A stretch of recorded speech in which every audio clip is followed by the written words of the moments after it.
Okay, I'm going to record the session. It can be useful somewhere. Okay, guys, the session today is before that. Everyone can hear me, right? Properly. Right. Okay, great. So, just want to recap the previous session what we have discussed. I think Janardhan has missed the session. Yeah, Janardhan, this is the one which we have discussed on previous session. So we just gone through at high level who is client, what is project, and who will be the part of the team, and what is testing, and what is the differences between the actual and expected results, and what is bug. So yeah, you just go through this page which we already shared in the group. If you have any doubts in it, yeah, you can talk to me, okay? Or you can ask Prasad, he'll explain you what we have, I mean, what I have discussed on the earlier session, okay? Okay. Right. Yeah, the today's session is, the important one, STLC and SDLC. So the most of the interview questions will be, from this only. If you understand these 5 topics clearly, so the one which is highlighted in the green and the next 4, if you could able to, understand these topics clearly, then you can easily clear the manual testing interview. So the 70% of the questions will be from these, and the 30% will be from the project which you have worked. Okay, so in the later sessions we can discuss the real time. We will select one project and we will work on it. Okay, so don't worry about it. So before that, just concentrate on these 5 topics so that you can easily clear the manual testing interview. Okay, so let's don't waste time on it. So the first topic is STLC, software testing life cycle. So the name itself is telling us the life cycle. When we start our testing, from the beginning of the testing until the end, what would happen? So that is the life cycle of our testing, correct? So once we start our testing, the first, so we call these are the phases of our testing. Okay, so I have mentioned it here. We call them as phases of our testing life cycle. So the first phase of our testing is requirement analysis, and the second phase is test planning, third is test design, fourth is test execution, and fifth one is test closure. So I thought to concentrate only on requirement analysis today, because most of the questions will be from this one. Yeah, and at the same time, SDLC. So most of the interviews they'll ask what is the difference between the STLC and SDLC.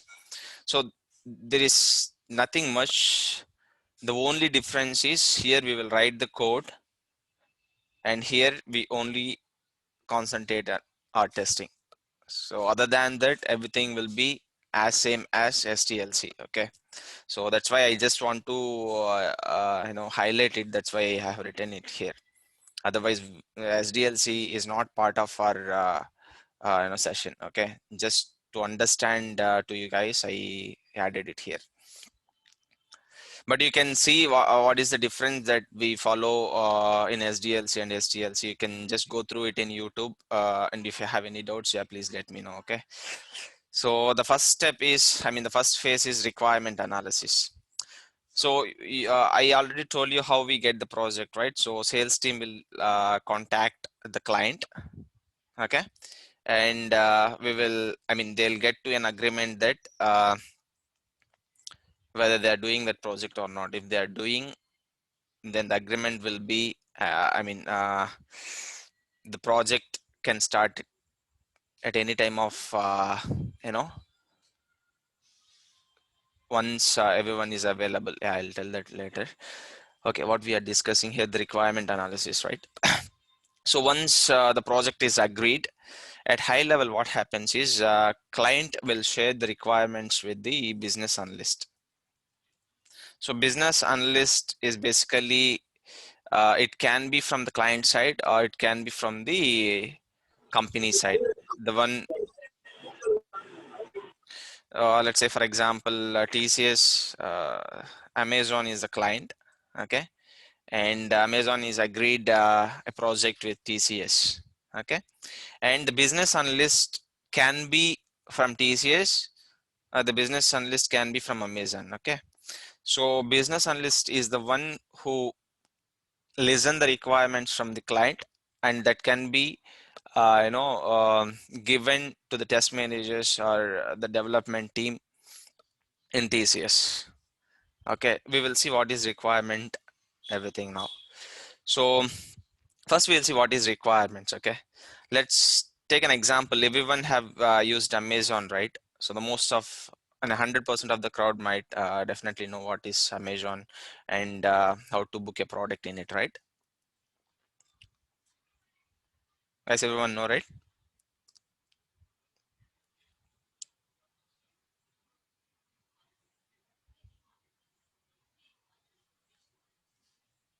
Okay, so yeah, so we call the one which I highlighted here, right? 1, 1.1, 2, 3, 3.1, and 4. So we call these are the requirements from the client. Let's take an example. Amazon is not developed now in the market. So there is no Amazon product in the market right now. And client has a requirement that they want to develop an Amazon which can help the sellers to buy the product which they like in the online. Okay, so now how the client will give the requirements to TCS. TCS is the one they agreed the project, right? So how they give the requirements is, you can see the first requirement is login to Amazon account. So to book a product, to buy a product in Amazon, definitely you have to log in with your account, right? So that is the first step everyone has to take. And the second one is login with valid credentials and login with invalid credentials. So this is the second requirement. If you log in with the valid credentials, it will take you to the Amazon page. If you given the wrong credentials, then what happens? It will show you an error saying that the credentials, the user ID and password that you have entered is wrong. Okay, and this is another requirement. And uh, the second, so this is comes under the first requirement only, okay, since it is um, sub-step of the first one, so that's why they given it as 1.1. And the second one is search for the product you want to buy. So there are a lot of products being available in Amazon, so you want to know what product you have to buy, then only you can search for it and buy, you can buy, correct? So if you want to buy a Realme phone, say for example, okay, so if you search for OnePlus mobile, will it will that product comes to you? No, right? So you have to give a correct search in the search box so that you can see the product which you want to buy. So that would be the second step. And the third, sorry, not, I mean, second requirement. The third requirement is search product based on different categories. So you can see different categories. If once you go to the Amazon page and click on the three marks there, you can see different categories which has been listed over there, correct? So it can be electronics, it can be beauty, it can be something like anything. Dresses, it can be shoes or something, whatever it may be. So there are a lot of categories inside of the Amazon page, so you can select anyone which you want to buy. So that would be the third requirement. And the sub step of that is search products in electronics, as I said. So we'll be selecting the category that we which we want. Okay, and the fourth one would be book a product. So if you finalize with what to buy, then we will select the product and we will buy. I think you guys already know how to buy a product, right? So we'll click on buy and then we'll pay the amount. So it will show you a message that thank you for purchasing in Amazon, something like that, correct? So this is how the requirements will be written by the client. Okay, so do you guys have any doubts in it? Are you guys fine as of now?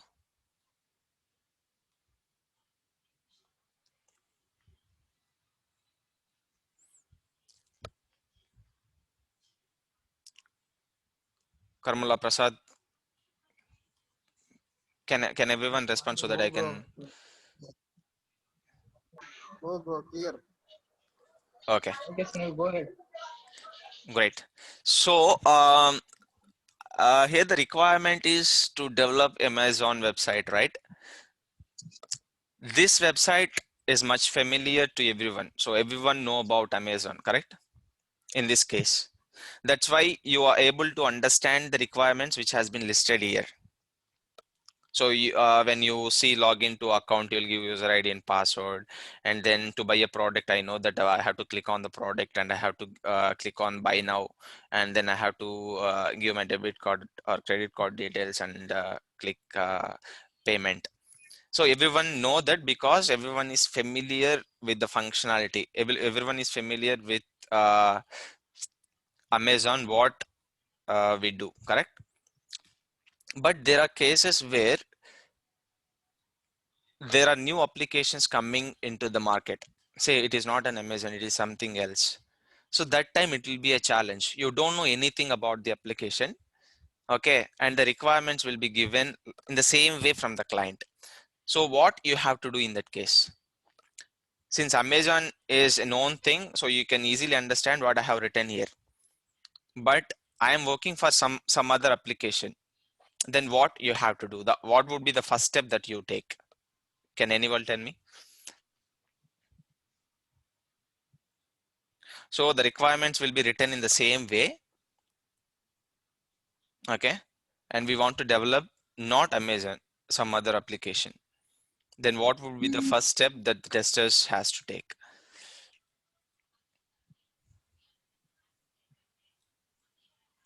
Can anyone?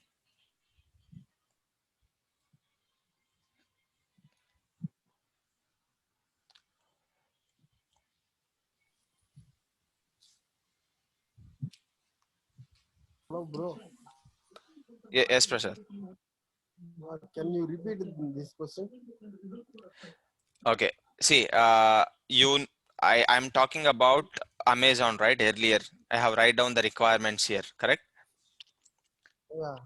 So everyone know about Amazon, how to log in, how to buy a product, how to search for a product that you want. So everyone is know about all these things, correct? Hmm. But now in the Yes. market, we are trying to develop. So I have a requirement. I mean, say for example,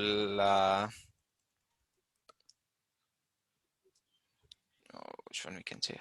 Okay, so I want to develop a product like chat. Okay. For this, I contacted TCS and I have given the requirements to them, my requirements to them. Okay. And the requirements can be listed here.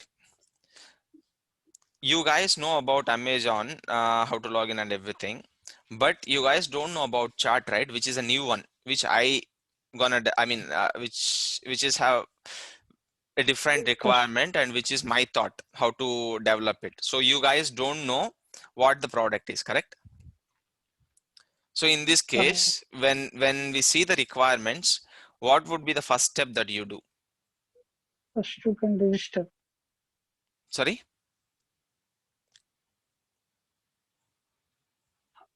First, we can register, no? register where?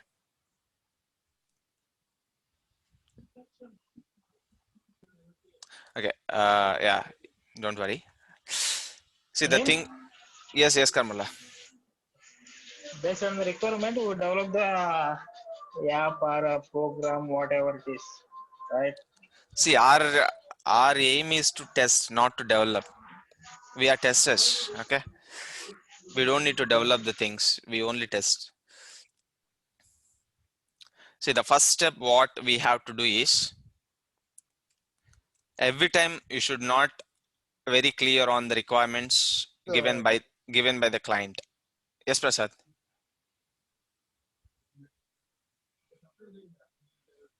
our aim is to check whether it matches the expected result and actual result. Okay, further, first you have to understand what is expected result, right? Yeah. Yeah, for that what we have to do, that is the question.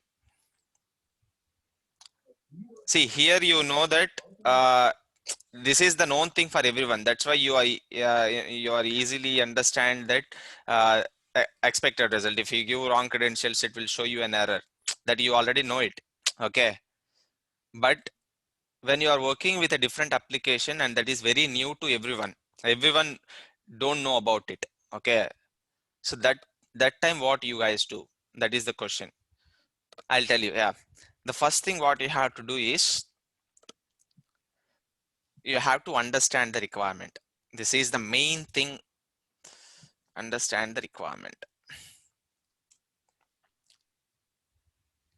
This is the main thing we have to do. First you have to read the requirement. Okay, this means read the requirement. So let's say first one, log in to Amazon account. So what you understand from that one? So there would be a application. For that application I have to log in, then only I can see the application page, correct? So that's how you have to think. Okay, so when we are logging in, we definitely have user ID and password. So if you are not registered on the application, then we have to register. So these many thoughts you should get from the first point. You guys understand? So on the first point itself, we have many cases. Okay, first we have to read and understand the requirement. That is the first step. As a tester, as a developer, it can be anything. As a business analyst, they have to read the requirement and they have to understand clearly. Then only we can go to the next step. You guys understand? Any doubts in it?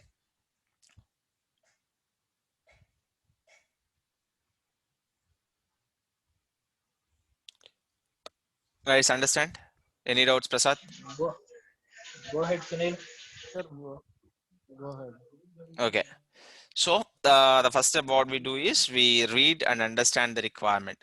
Say for example, I don't know. I read the requirement for book a product in Amazon.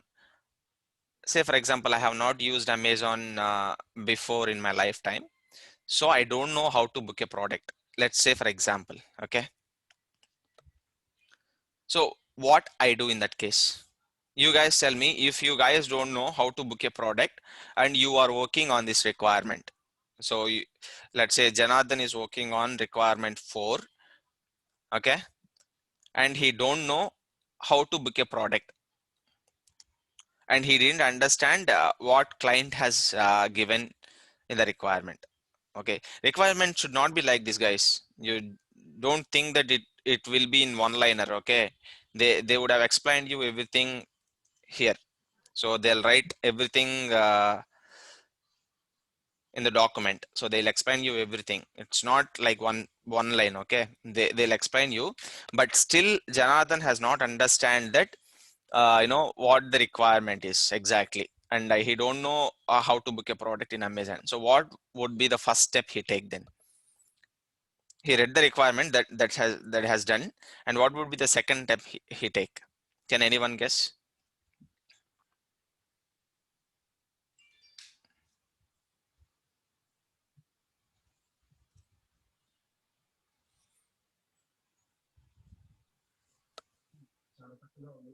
He's go with his team leader. Exactly. So if you don't know something, then what would be the step the tester has to take is he has to ask the team members. Okay, so the team members can be testers first. Okay, so testers, it should not be one person in the team.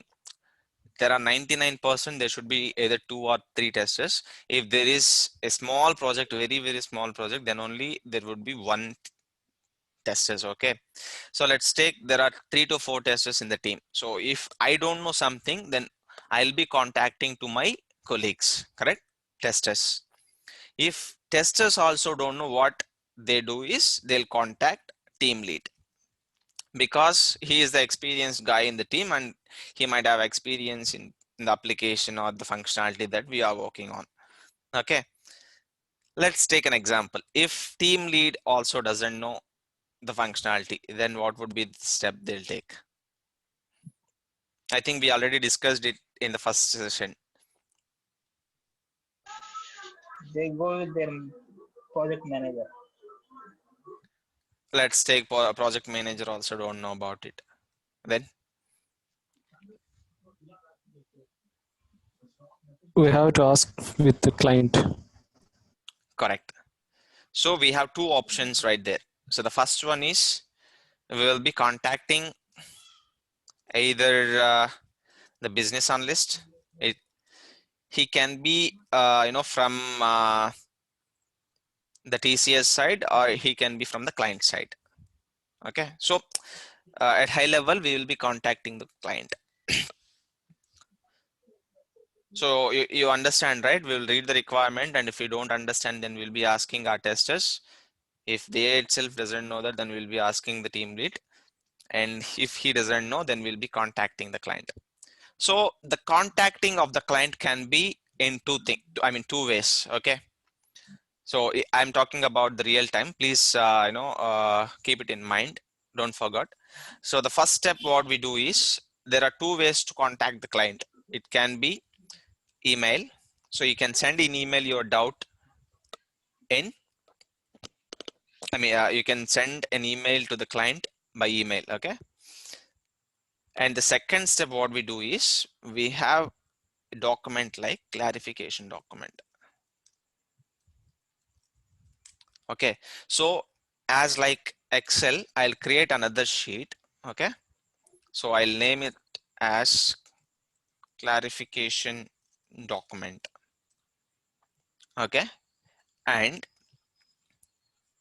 I'll list down, sorry guys, so I'll list down my doubts here,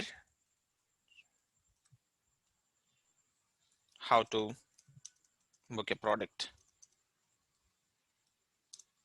So this is my doubt, and who raised it? Okay, I'll come to this later. So I'll write down my doubt here, and I'll send this document to the client so that he can answer. So we'll receive an answer from the client. Okay, so these are the two ways that we can ask our client about our doubts. Okay, so you guys already know that there is not only one tester working on the project, correct? So there are two or three or four. So let's say, for example, there are 5 testers working on our project. Then how it can be tracked? So email, do you think that email would be the best option? Since say for example, Sunil has a doubt and he sent an email to client and he get it clarified. So he know that whatever the doubt we have asked, he client has clarified it, and he's well, he can go to another requirement.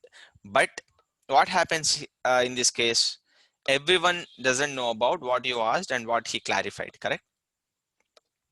So I don't think email would be the best option in this case. Our aim is, in a team, we have to work as a team, then only we can achieve the good things in software. So whatever you are working, whatever you know, that should be shared with the team. So if you send an email, what happens, you only know. If you create a clarification document and you write down your doubts there, so everyone can see it. So the clarification documents will be sent across the whole team so that everyone can see what are the doubts that everyone has raised and what exactly client has replied on that. So everyone can access it and everyone can see. Okay, so the clarification doubt will be in a format like, it's not just like I have a doubt and I sent it. So there should be a format that everyone, a different companies will follow a different format, but most of companies will follow like we should have a serial number to say that, what number it is. Okay, how many issues, how many doubts we have asked, and then who raised it, Sunil, Prakash, and yeah, someone else who raised it would be the second one, and the third one would be clarification. What is your doubt? So that we call as clarification, and then assign it to. So from which one? I mean, from whom you are expecting the answer. So client, right? We are saying client. So client, there is only one person who is a point of contact for us to answer, right? So we know the name of that client. Let's say Arun. So we are expecting an answer from this guy, and on which date you have raised it. For example, today,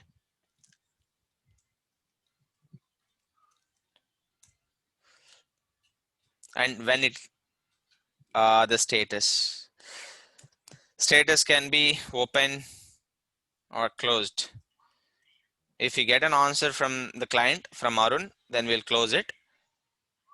If you are yet to get an answer, then we will be, we will make it open so that we know that we are yet to receive an answer from client on issue one, I mean the doubt one. Okay. And date of closed. This is the date when you have raised, and this is the date when it has been closed. So by maintaining like this, what happens? I'm talking about real time. What happens is everyone can have a track of what are the doubts that we raised, and when the client has replied on it, and who has replied on it, when it has been closed. So everything is tracked here, right?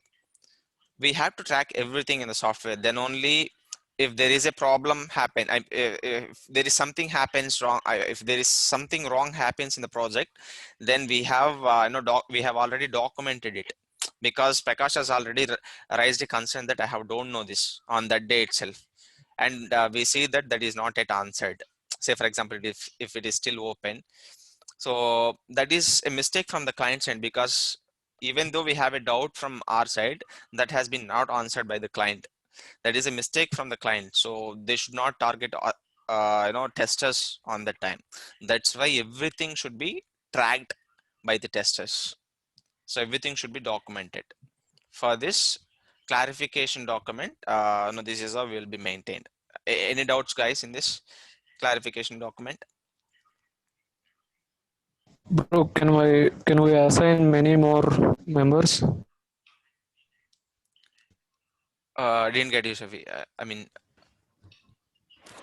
to the assigned to client, you are saying? Assign. Yeah, yeah. No, no. Uh, yes, Shafi. See, you can assign to the one person. Okay. Say, for example, you assign to Arun.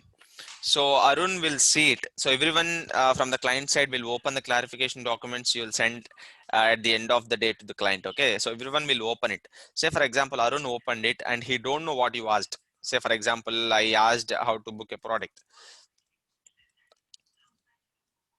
Okay. If Arun doesn't know what you asked, then what he do is he'll assign that to another person from the client side.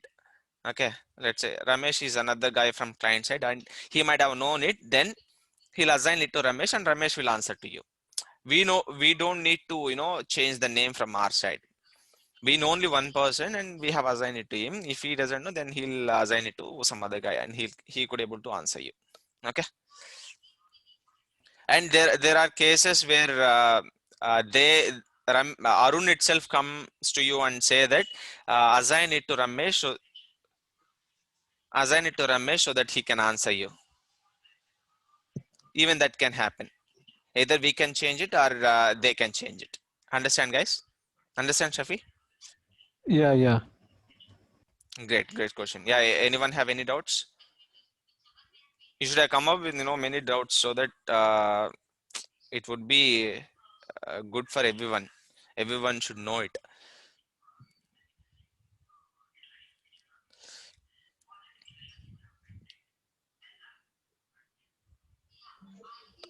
Go ahead, Sunil. Okay, guys. So everyone is clear on this one, clarification document?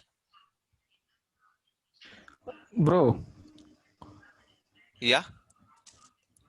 whether the assign history is still awaited for last for You got, long time. yes, Shafi. So this document will be maintained for a long time till the project close. See Yeah. this, we can see Okay. the changes in Excel, right? I say, for example, I have saved it down and I closed it. And the second day I open it, I can see the same thing, right? If you want to change Prakash to Sunil, then you can change it. And the changes will be saved. So we maintain this document till the end of our project. Okay.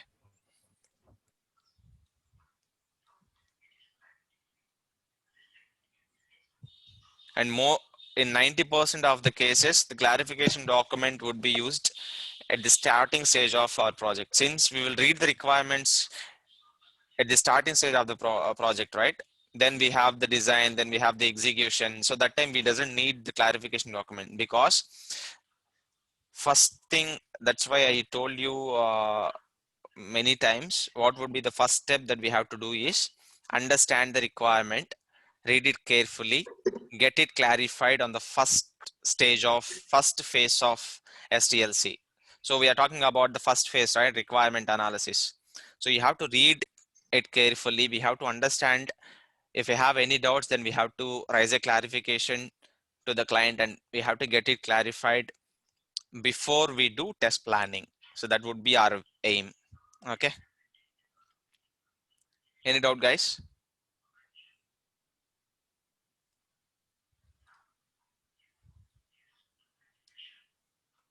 Okay. Yeah, I think we will see the next phases in the next session. Before that, yeah, I think I missed a few here. Yeah. So there are two documents which we have from the client side. Okay. This is very, very important. This would be the interview question. The first thing is business requirement document. So as you seen just now, how we tracked or how we maintain the clarification document in Excel, in the same way, these requirements which I have listed here, right? 1.12, 3.14. So these all are the requirements from the client, right? So these also be placed somewhere. These also be tracked somewhere, right? So what client would do is they'll write down all these requirements either in, yeah, most of 100% of the cases they do in Word or document. Okay. So what they do is when they're writing the requirements, they'll write down it in Word. Okay, and they'll keep it for our reference, and they'll save down this as a business requirement document where all the business requirements will be captured and saved. So we name it as business requirement. So this is a business requirement document where all the requirements from the client will be listed. Any doubts in it? This is very, very important, where the requirements of the client will be maintained. So the answer is business requirement document. Okay, any doubt in this one, guys? Okay. Can you repeat once again this? Yes, Karmala. See, I have write down the requirements here, right? I just shown you an example. But in a real time, what we used to do is client will write down all these requirements in a Word document. Okay. So this will be saved as business requirement document. At high level, you can say that where the requirements is documented, that document is called as business requirement document. Understand, Kamala? Understand, Sunil? Okay. So the second one is there is another document from the client, that is functional specification document.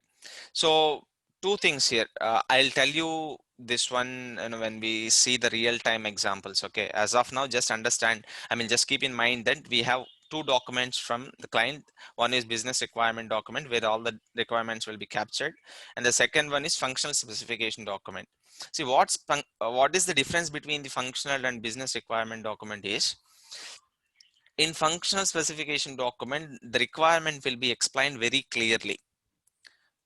So let's say this is a business requirement document. I just say that book a product, that's it. And I have not, let's take an example. It's not like that, but take an example. And I have not explained anything about a book a product. So how we know that? We have to raise a clarification and we get it clarified, right? For that, they have another document called functional specification. But 40% of the projects only have this one. Most of the projects don't have the functional specification document. What they do in functional specification is they'll explain everything about book a product. So they'll explain to book a product, we have to select the product. Okay, and then we have to click on buy, and then we have to click on payment details. So this is how it will be explained. The requirement will be explained in functional specification document, whereas in business requirement you don't see that explanation. So at high level you can say it is explained, the requirement is explained very clearly in functional specification document. If we have enough time, client have enough time to prepare this one, then they'll do that. Otherwise we don't have this in most of the projects. Okay, understand guys? Any doubt in this one?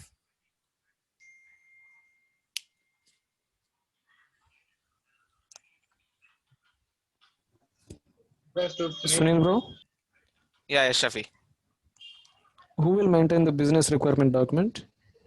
Clients, and that can be shared with everyone in the team: developers, testers, business analysts, test managers, everyone. So Okay, they are, it means yeah, total team members and total project manager and team leaders all yes, have the business requirement document. yes, correct. And that can be maintained by the client. If there is a changes in the business requirement document, then client only has to do. Client only have the right to change the document. So we don't have right to change it. Okay. Great question, actually.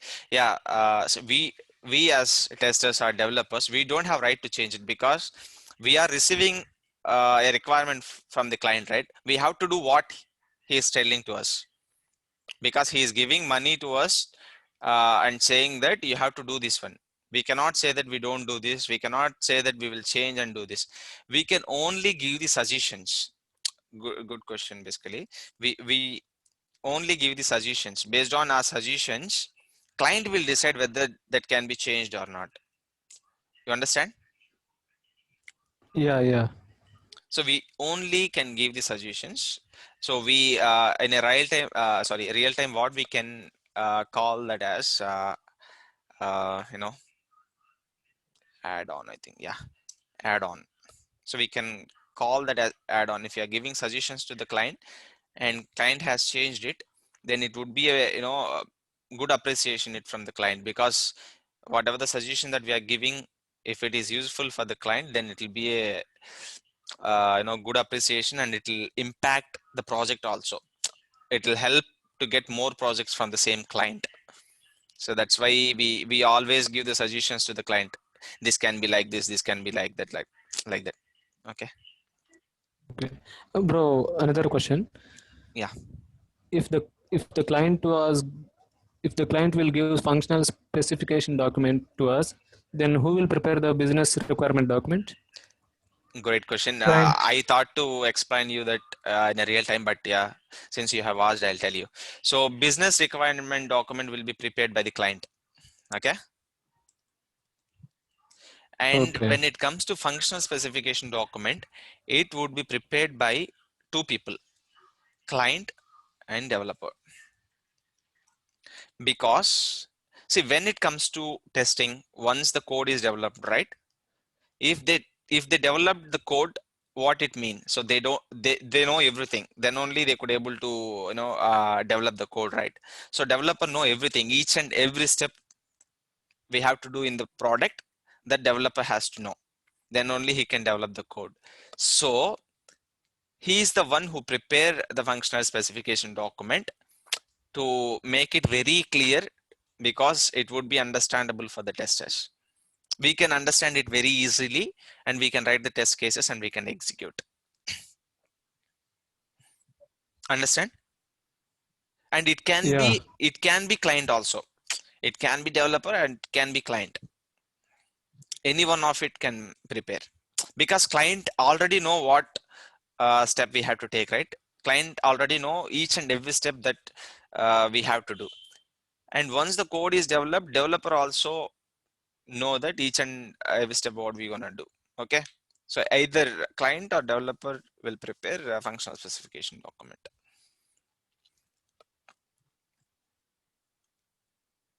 Shafi, is it clarified or still you have doubt? Yeah, tell me. Yes, yes, clarified. Clarified, huh? Yeah. So at one sentence, I can say you, the one who knows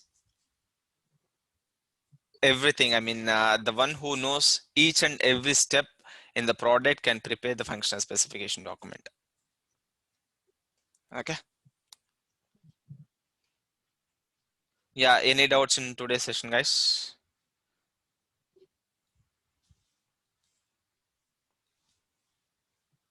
Prasad, Janardhan, Prakash. No, bro. Clear. Okay. Understand. Janardhan, are you able to catch it, No, or still you have any doubts since you have not joined the first class? no, bro. I understand it. Great. And what I can suggest you is, most of the people here are freshers, right? So what you guys can do is try to try to catch the words that I speak, and try to use it in your real time, real life, so that it will be remember for the long time, so that you can use it whenever you face interview or something. Okay. So try to use the Okay, words okay, that bro. you learn here. That's how you Okay, have to bro. improve your communication and everything. So whatever the words that you are hearing from someone, you have to catch it and you have to use it somewhere, so that it can be remember for a long time. Okay. Okay, bro. Okay, guys, that's about the today's session. I think I can stop the recording. Sorry that I have not recorded the first session. Stop recording.